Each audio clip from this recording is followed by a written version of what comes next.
Welcome to the Single Father Podcast. I am your host, Kendall Donaker. This podcast is dedicated for anyone out there who's dealing with mental health and fatherhood. You'll hear about my struggles, my defeats, my victories, my highs, my lows, my triumphs, my tribulations, and everything in between. I like to call this a collection of journal entries into my struggle and adapting to single fatherhood. Without further ado, let's take a look inside my journal, the Single Father Podcast.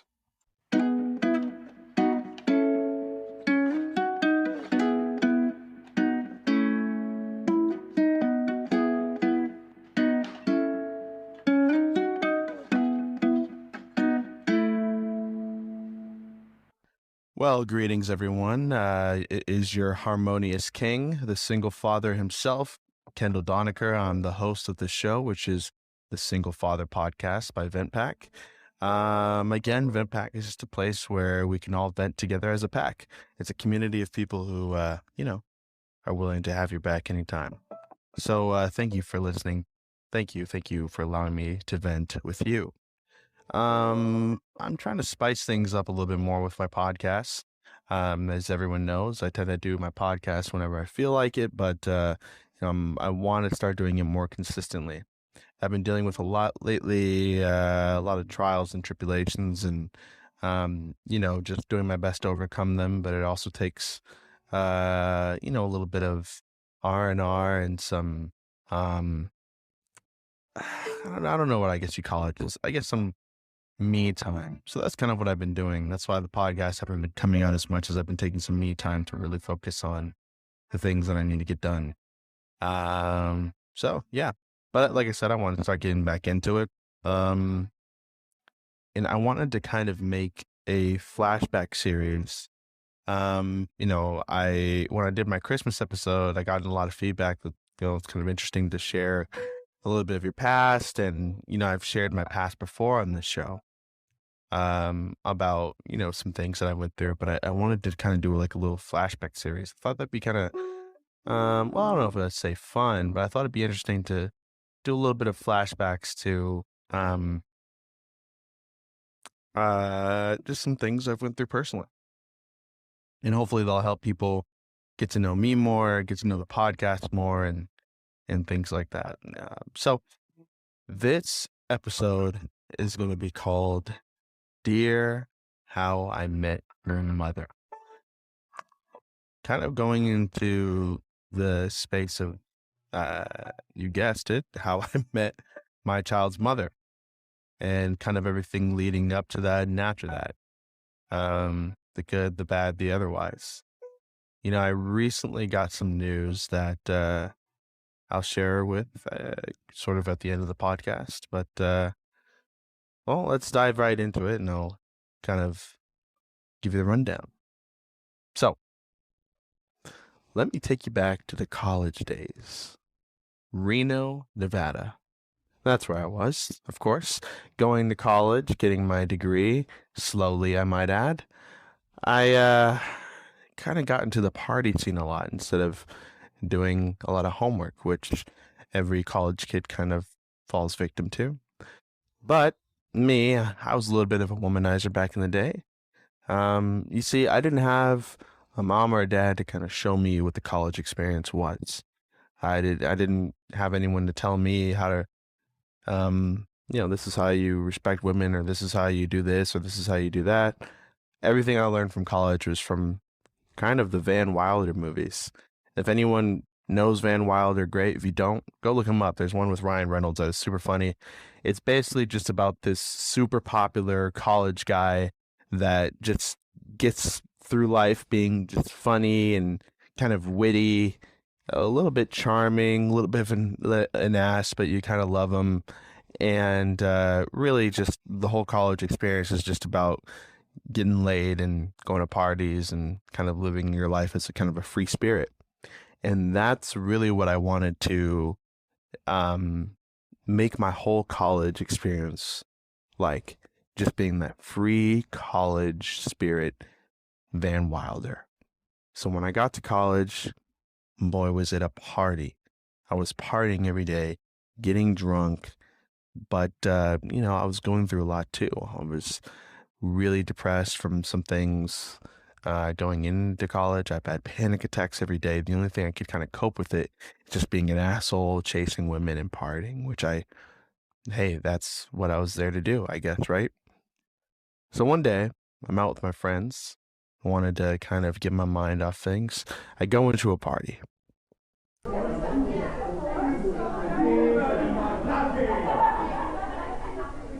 Dancing, getting drunk, talking to my friends about females that are in the it was this Jewish fraternity that I was at. Of course. I was, anyone who's thinking, how did you get into a frat? Listen, I was the plug. All right. Got into a few frats back in the day. Um, but yeah, so I was in the frat, and then I was just about to leave with my friends off to the next party. When across the room, it was kind of like what you see in the movies. Everything turns black, and then the spotlight turns on that one girl. Boom. Spotlight comes on. Music is kind of numb in the background. And then as she has her eyes looking down, closed, she looks up slowly at me, and there she is. Beautiful white girl, blue eyes, smile that says, come fuck me. And I went up to her. Um, you know, I did some pickup line to her, and I said that she was really beautiful. And we just started dancing. And we started dancing for a minute, just talking to her casually and just having fun, smiling at each other. Filling up on her, and we really had sort of a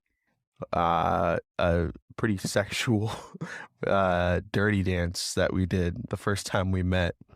I remember it was so fun, and I went home thinking I was so excited, and I said, hey, listen, if you want to come over, I got a dog. It was really my roommate's dog. But I'm like, I got a dog, you could come over. And he's like, well, text me tomorrow and we'll see. So after we did our dirty dancing and I exchanged numbers with her, I remember I just thought about her the entire night when I went home, just about how beautiful she looked and those just magical blue eyes. I really couldn't take it. I was just infatuated by her herself. And it wasn't just because of the dirty dancing. I mean, hey, plenty of fish in the sea, right? But there's something about her where I just felt so infatuated, lustful over her. I just wanted to see her again. So I texted her in the morning and asked her to go on a date. I think she sent me some crazy ass message like, you're really sweet and blah, blah, but I'm feeling sick. And I said, listen, fuck the sickness. Let's just go on a date. Let's just have fun. Let's just, I'll take care of you. I'll buy you some food and maybe we'll go-kart racing. She was in. So the very next day, we did just that. I took her out to eat. We went to, I believe it was, not Cafeteria, but what's the other one? What's the other fucking Chipotle? We go to Chipotle and we just sit down and eat and we talk. I remember how really, really shy she was. But I also remember I was irritated because as a college kid, I was broke. I bought her a burrito. She took like 2 bites and did not finish it. I was like, what the fuck, woman?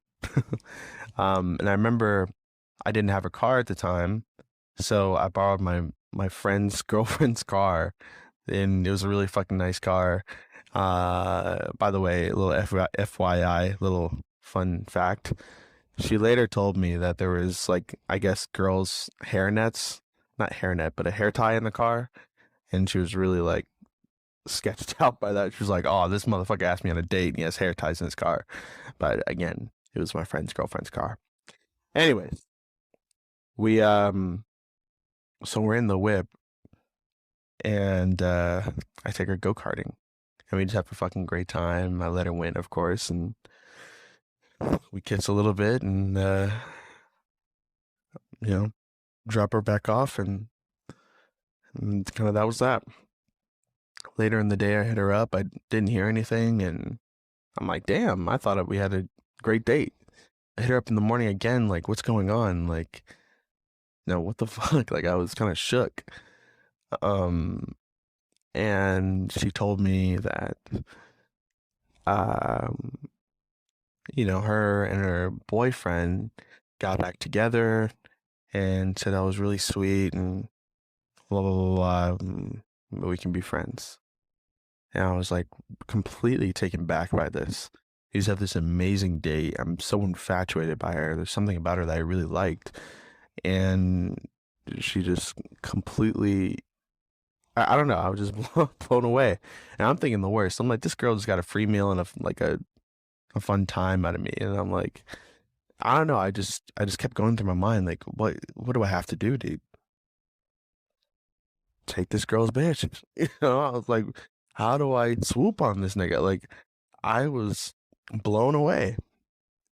So I text her and I just say no problem. But I throw in my little hints here and there, start to flirt with her. I remember one time she was having trouble with her phone bill or something like that, and she needed like $40 to keep it on. I gave her $40, and you know, yeah, I remember one time, super funny. We were playing pool together at my house, and at this like clubhouse at my student apartment. And as we were playing pool, I was kind of like chasing her around the pool table, trying to get a kiss from her, and I could tell that she really wanted to kiss me, but she was pushing back a little bit, trying to be good, and it was just kind of like the sexual tension between us was on fire. Like I don't know, I was just like I'm determined to get this girl. And I remember one time after, subtle flirting here and there nonstop, I was at work and I was working at this restaurant and I remember um I asked her to hang out, and that night after I got off, she said no, and then all of a sudden randomly at night she said, "All right, fuck it. I need you. Let's do this." And I'm like, "Oh shit. Okay. Can you like wait? Like I'm off in like 2 hours." I mean, anyone who knows restaurants, anyone who works at restaurants, it's just not that easy to just go home. Okay? You can't fake a cough and say, "Oh, I'm sick. I need to go home." Like anyone who worked as a server at a restaurant knows it's not that easy. So I'm like, "Hey, I get off in like 2 hours. Can you wait?" And she's like, "I don't know. I might change my mind in 2 hours." And then she snaps me a video, and use your imagination what that video was, but yeah. So she snaps me a video, and I said, "Okay, okay, I have to leave right now." So I pull in every favor possible to every server, saying I take any shift, whatever the fuck need be, and boom, I got off within like 30 minutes. I rushed home, quickly hopped in the shower, quickly, throw on some cologne, quickly rushed to her place, picked her up, took her back to my house, and that was Bow Chicka Wow Wow by Mike Posner. I could tell that was a great rendition. But yeah, so we we had a great night, and at the end of the night, um, we decided that maybe this should keep happening. So it kept happening, and then I would ask her, said, "Look, this is more than at this point just about sex to me. I'm starting to really like you. I think you should leave your man for me." And we're both in Reno, she's in Vegas, and it was definitely quote unquote wrong what we were doing, but we were in my opinion in love. So eventually she tells her man it's over, and we start dating. And here's where things get a little tricky. I The Weeknd has like a new album out. And in the album is one of these interludes, where there's just people talking. It's like little short skits. There's this man who is talking on one of his albums, and he says something that was so deeply profound to me that I I was shook because of how true it was. My relationship with my mother, I never knew how traumatizing it was and how it affected my relationships moving forward. To have such a bad relationship with the most important woman in my life and to ruin that trust, you kind of just ruin your trust for other people. And as the man said, whenever I got too close to a woman, I would cut her off. Part of it was vindictive and partially based on fear, but it was also totally subconscious. Looking back is a bitch, ain't it? I didn't realize this at the time, but I was keeping a distance between me and my child's mother because of fear.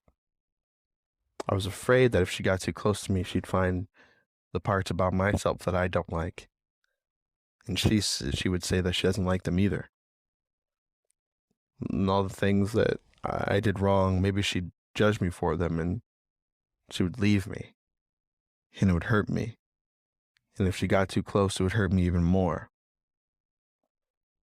So I wanted to have my cake and have another one too, basically. I wanted to keep my options open. That way, if she ever left me, I'd have another one lined up immediately so I wouldn't get affected too much.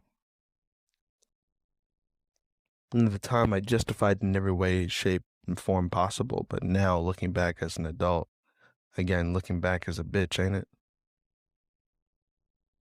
Looking back as an adult, I realized how wrong those actions were and how much it affected my relationship with my child's mother moving forward as well, because she could tell exactly what I was doing. She was so in love with me that she put up with all my bullshit. All the times that I would post other women on Snapchat and didn't post her because I was afraid that people would find out that me and my girlfriend were that deep. All the times that all she wanted from me was to just post her on social media, and I couldn't even do that. I was too scared that I'd lose all my backup options. And then when my child's mother was my first option and only option, she'd find something wrong and leave me. I always felt like there was always things to not like about me. And I didn't want her to discover those things either. And it really hurts me, looking back, because I feel like my decisions were kind of a domino effect to what happened next. All the times that she asked me just to take a girl's poster off the wall, the Ariana Grande photo that I had on my wall as a college student, all she wanted me to do was take it off. All she wanted me to do was post her on social media. All she wanted me to do was act like a boyfriend. And I couldn't even do that.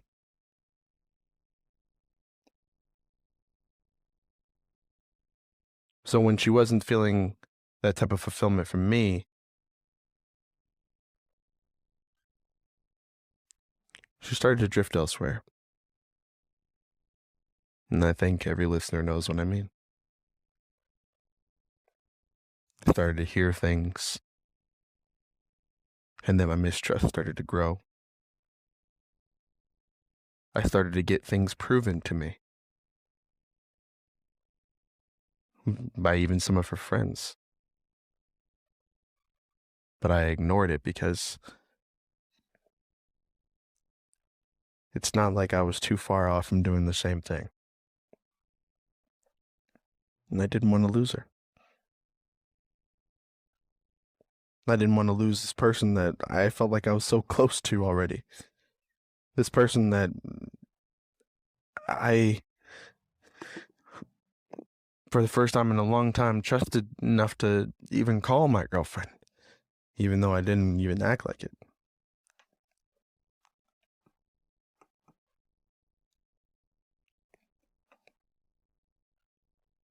But the rumors and everything started to continue. One of my friends picked up on one of these rumors and took advantage of it.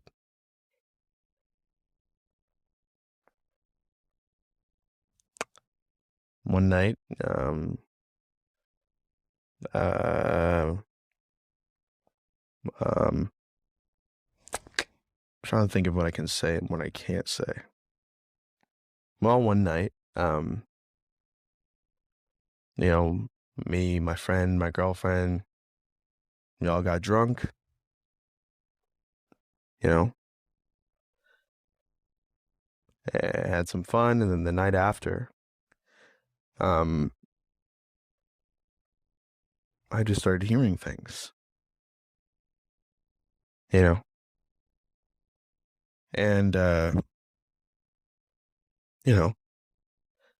I guess the things I was hearing is my friend wasn't texting her as a friend. She was texting her as a romantic situation. And I started to get hurt because my child's mother had a Finsta. And she would talk about other men that she was talking to. She would post about other men she was talking to on her Finsta. And once again, I had to let it go because it's not like I was too far off from doing the same thing. But I wondered how long I can continue this. How long I can continue acting like I don't know. How long I can continue keeping her as my girlfriend and not acting like a real boyfriend. So one day I just decided to be all in. But I didn't really know what all in meant at the time. All I knew is anyone who listens to my podcast knows that I got robbed of a family.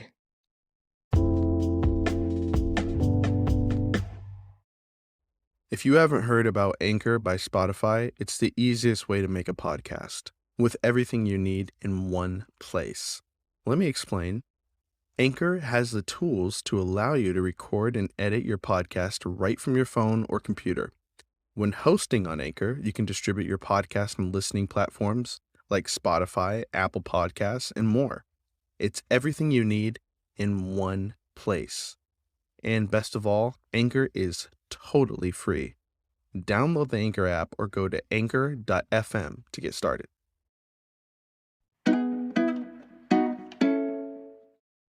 After my parents got a divorce,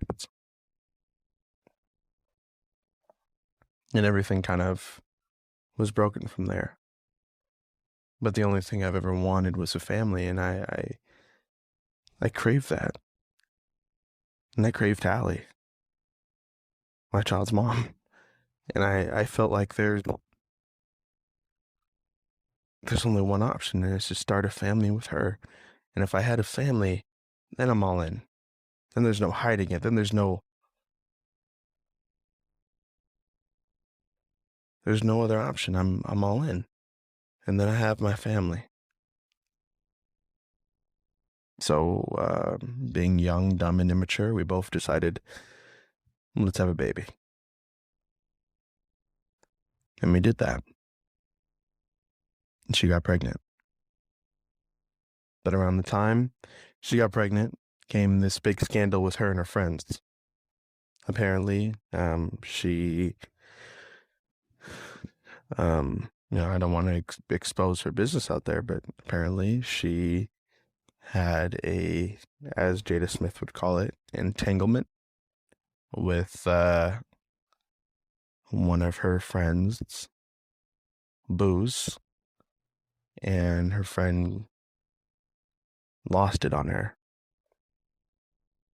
And Hallie came to live with me for a few days, and I didn't really know why until her friend called me and told me what happened.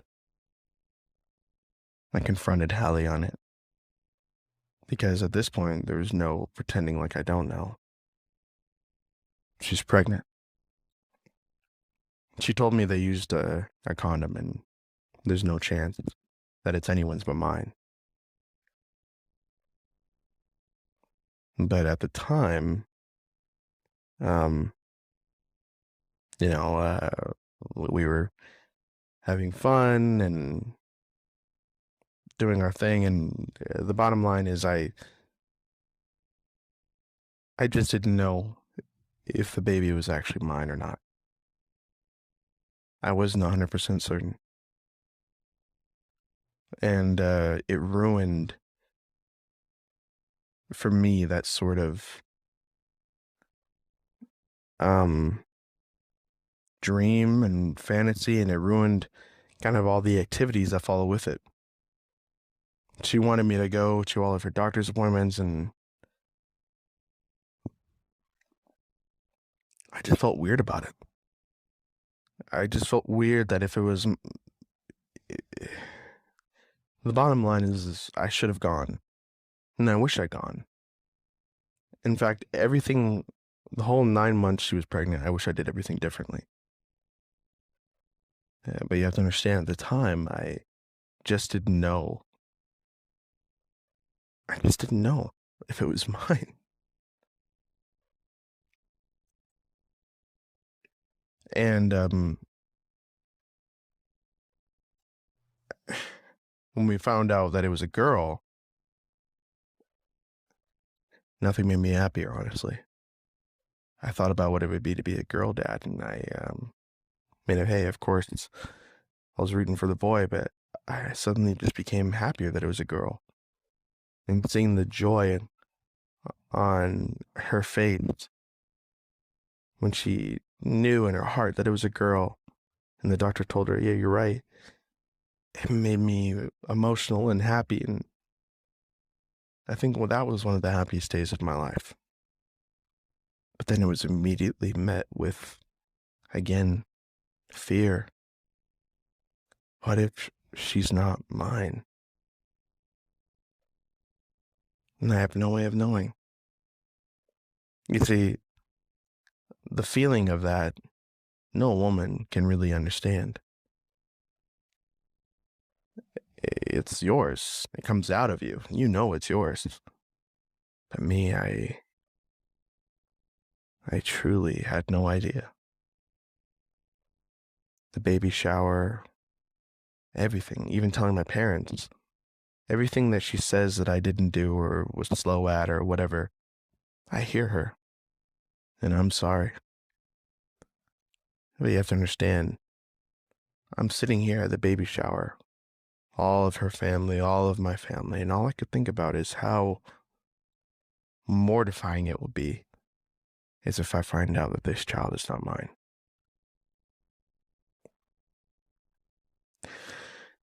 So finally the day came.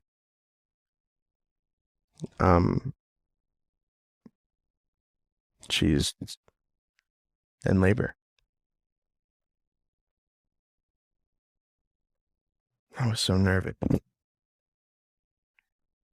I was lost for words. I walked in and she's on the bed in the epidural.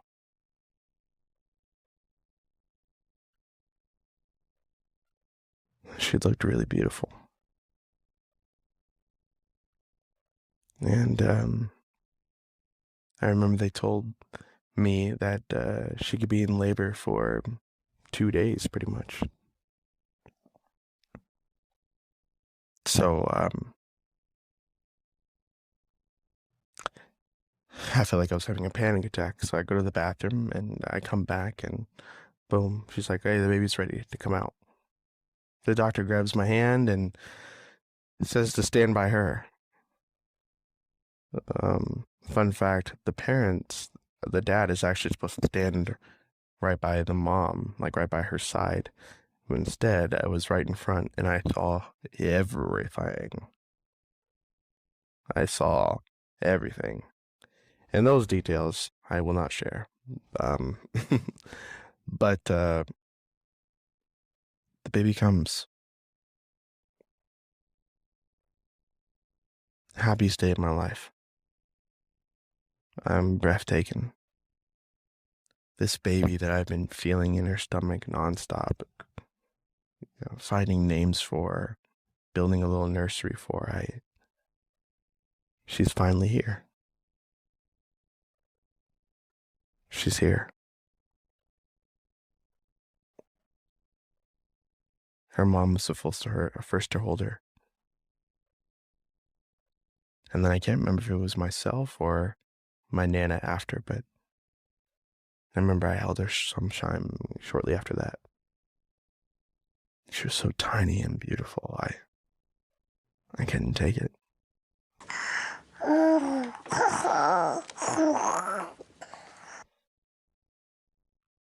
And I remember I took a moment to myself in the bathroom again, and I just cried my eyes out because I knew that I loved that kid. And I would be so sad if the kid wasn't mine. If that little girl was not mine. Because I already love her so much.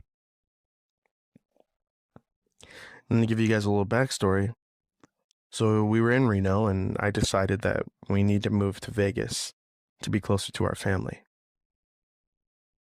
We were having some problems and things like that, but regardless, we moved first, and then I moved my entire apartment, and I drove probably 12 hours with a U-Haul and my car attached by myself, and I moved straight out to Vegas. I lived with my dad for a little bit until I found a place to move into. I found a 2-bedroom, and probably 2 months in, and I moved into the 2-bedroom. The plan was always to move Hallie in and have that be the baby room, but to anyone who's listening, in my defense, and I still stand by this, in a sense, I've known her then longer pregnant than not pregnant. I wanted the opportunity to at least get to know her more before we decided that we should move in together. Now, I totally get what you're saying. You got her pregnant. It's kind of far too late for that. And that's why I'm on both sides of the fence on that one. On one hand, what you're thinking and what she concluded was right. I did want the opportunity to still have fun and invite and have my freedom, and if the opportunity presented itself. But I also truly wanted the opportunity to get to know her. So it was 50-50. But if I had to lean one way or the other, I leaned that it was wrong.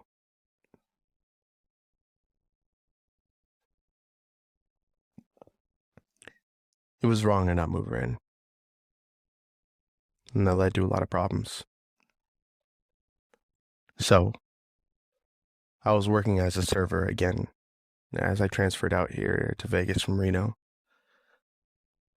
The next day, after my daughter was born, I called my work and told them I had a baby and said hey, I shouldn't come in. They said, we really need you to come in, we're short-handed.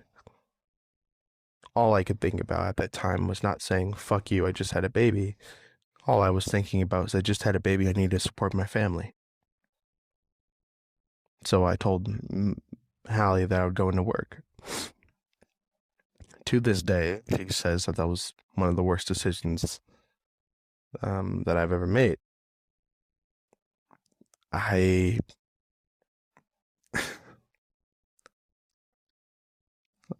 Listen, for those of you who are servers in a restaurant, you know that you can't just not come in or take a sick day. It's kind of more complicated than that. I felt like I had no choice. In hindsight, I absolutely wish I could have just said, fuck you. I wish I did, and just not come in. But I was young, stupid, and I felt like I didn't have a choice. So I went to work and I came back and we set up a little nursery for her at my house and then at her house, and we slowly decided on how we would see each other moving forward. But very, very, very quickly after she was born, we started having a ton of problems. Problems leading into the living situation. Problems leading into me being a little distant from even my child just because I wasn't sure if she was mine. Problems uh, about a lot of things. I didn't give her a key to my apartment. I gave one to my dad, and she took that personally. Um, and I would take it personally too. I remember we got in so many big fights. I proposed a few times, and nah, well, that didn't go well either. I can't remember if we were actually engaged at one point. I think we were.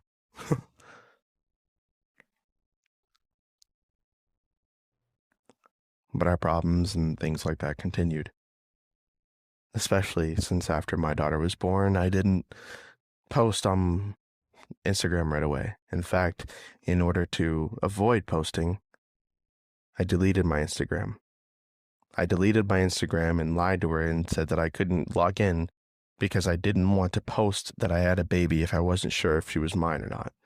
I was frightened and scared, and she believes just because I wanted all of my bitches to not know that I had a baby, which is actually at that point not true. The truth is, I had no idea if this little girl that I love was my child, and I didn't want to tell more people than embarrass myself than I needed to. And there was only one way I was ever going to fix it.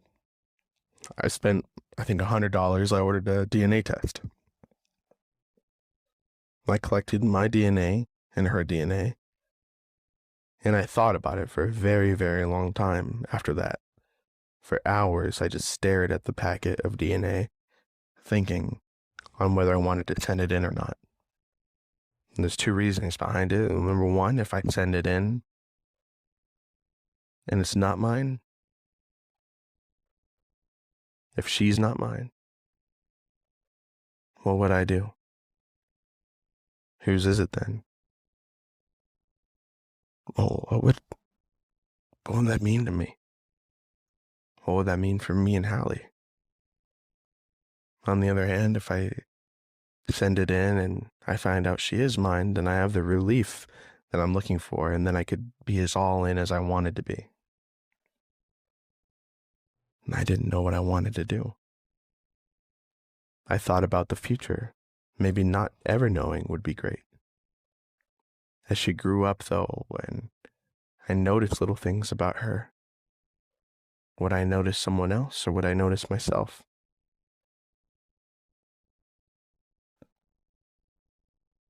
I thought about medical history. What if she needs something from her biological parent and it turns out that I'm not it and I'm not a match for something or anything. I just thought about the future.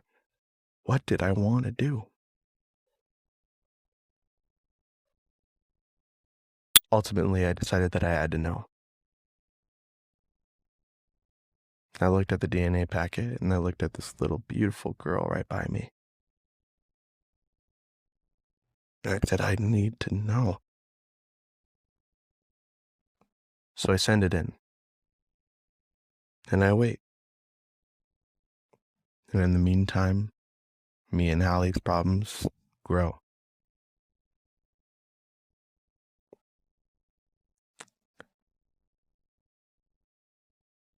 I find out that in the mail, probably about a week later, that it's a match. She's my daughter. And I cried for probably about an hour, just of relief, joy, and sadness.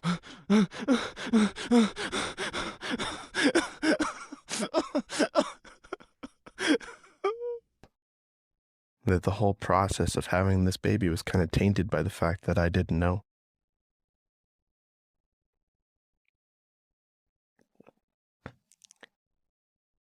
So I go to Hallie and I tell her the one thing she's been wanting to hear from me this entire time.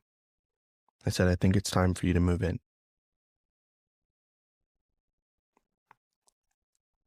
So we work on that process. But then shortly after that, the next day, I believe, or the next day after that, I get a call from a girl, and there's some girl I messed with back in the day that found out that I had a baby. And she wanted to blackmail me. She wanted to blackmail me because apparently on Venmo, I Venmo'd her something way back in the day.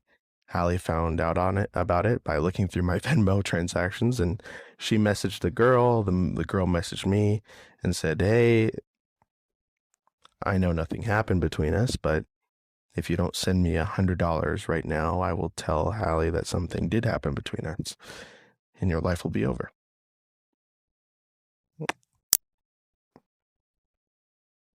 I sent her the money. She blocked me and blocked Hallie. And that was that. But it tainted me and Hallie's relationship. And we were really bad for a while after that.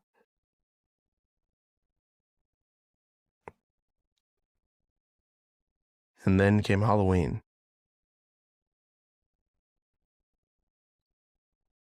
On Halloween, we had an amazing night together. We bring my daughter Layla to my Nana's house. She watches her. We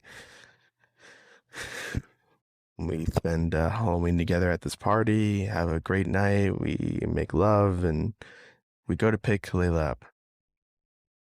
Now, Hallie, I won't say anything disrespectful, but Hallie is a type of drunk that I'm not very accustomed to. I guess I would say she gets very drunk. So we were kind of already fighting towards the end there about how drunk she was, and then a notification on my phone comes on. Instagram. And then there was the downfall of our relationship. I told her that I deleted Instagram, if you remember, because I didn't want to post my daughter on it. Because I was afraid that she wasn't actually my daughter. After finding out that she was my daughter, I downloaded Instagram again, and I just, to be honest, haven't gotten around to posting her just yet.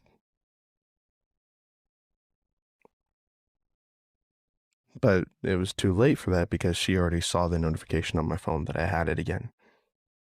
She knew that I was lying to her, and I did the one thing that I know for certain ruined everything moving forward. I took her home to her house instead of taking her home to mine. I didn't want to deal with it that night. I was selfish, boyish,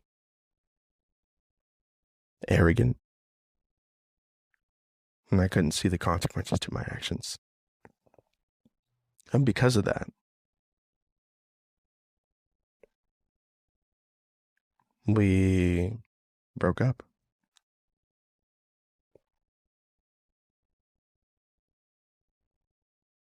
And then what happened moving forward? Not in a lifetime would have I ever guessed. Now, me and Hallie had problems, big problems before in the past, even before we had a kid. We would have blowout massive fights and things of that nature. I mean, we were in love, but we fought like fucking crazy.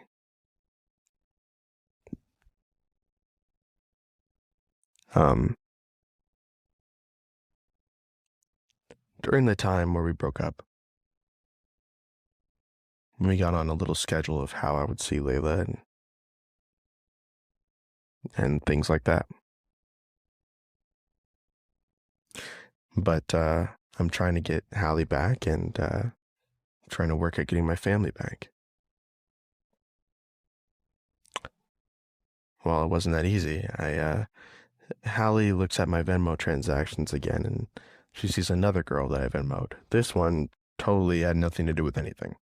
It's just this random person that I owed, I think, money to. I'm not even sure what it was, to be honest. Completely irrelevant. Hallie, so that's it. You're not seeing your daughter today.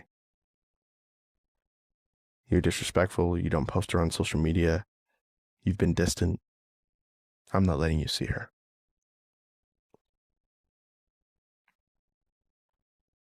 That's my family. That's my blood. The thing, ladies and gentlemen, the thing I've been working at for years now, a family, is crumbling down before me, and I have to fight for it. So I drive over to her house. I call the police. I ask them, give me my daughter. The police tell me, and long story short, that if there's nothing on paper, then if there's nothing in writing, then whichever parent has the kid at the time gets to keep the kid. If she wants to keep the kid from you, she has every right to until you guys go to court.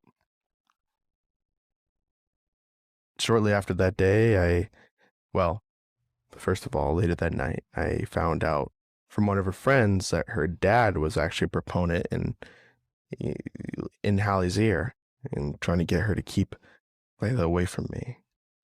And I was so fucking pissed off by that. Who are you to come in between a child and his daughter? And I cussed him out. I messaged him and I cussed him out. And they're locked in stone. There was never ever going to be any turning back. No chance for reconciliation, no chance for getting back together, no chance for kumbaya family. I cussed her parents out, and that locked in stone everything.